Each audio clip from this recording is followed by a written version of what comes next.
For a survivor of domestic violence, VAWA funding could mean homelessness or housing, mental health care or depression, child care or unemployment.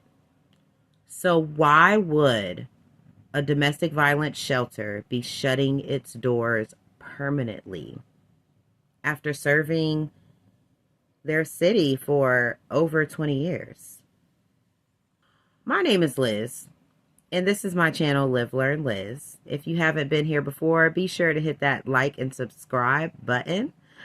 I give tools that I wish that I had while I was going through my own domestic abusive situation in hopes that somebody, just anybody, could be helped. So share, like, hit that notification bell. We're going to get into it.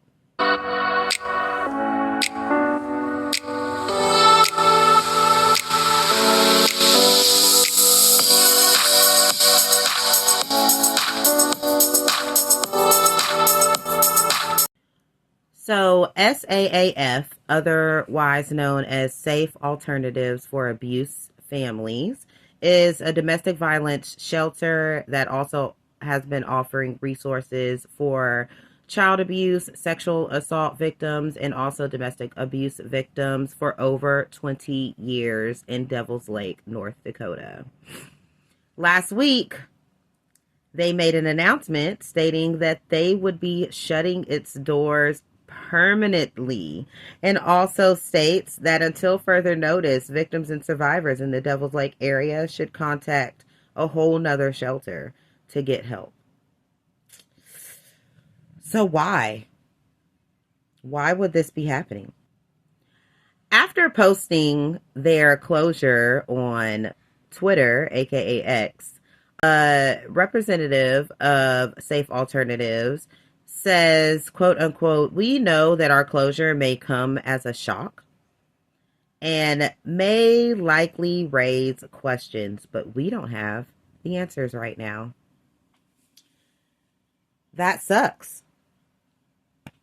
That sucks. Excuse me. 88% of you guys are not subscribed. So go on ahead and hit that like and subscribe button.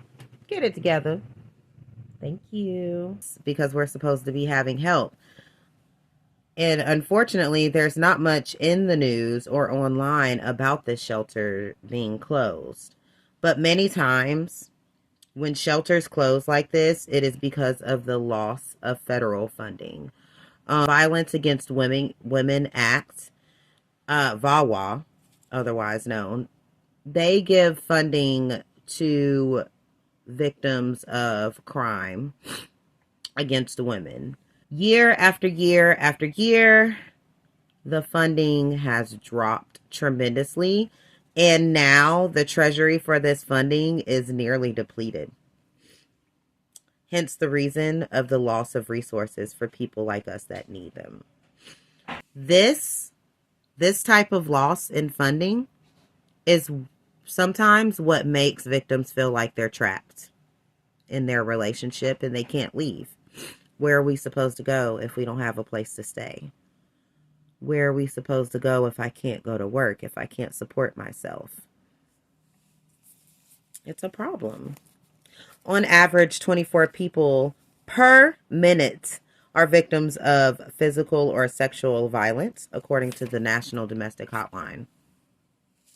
So what do we need to do? We need to make a difference. This is when we need to make the most noise, as we know that abuse festers in silence. And if there's nobody to speak up, then how are they going to know that we need the help? We need to be reaching out to politicians, writing letters, and sharing videos like this that are highlighting where we are losing funding and where we are losing our resources. So the people that turn around and say, well, why didn't you just leave? Will understand a little better. So if you like this video, if it resonates with you in any type of way, go on ahead and hit that like and subscribe button. Please share. I also have more videos coming. Do your research on resources. Stay safe. Share to keep your people aware. I love you. Bye.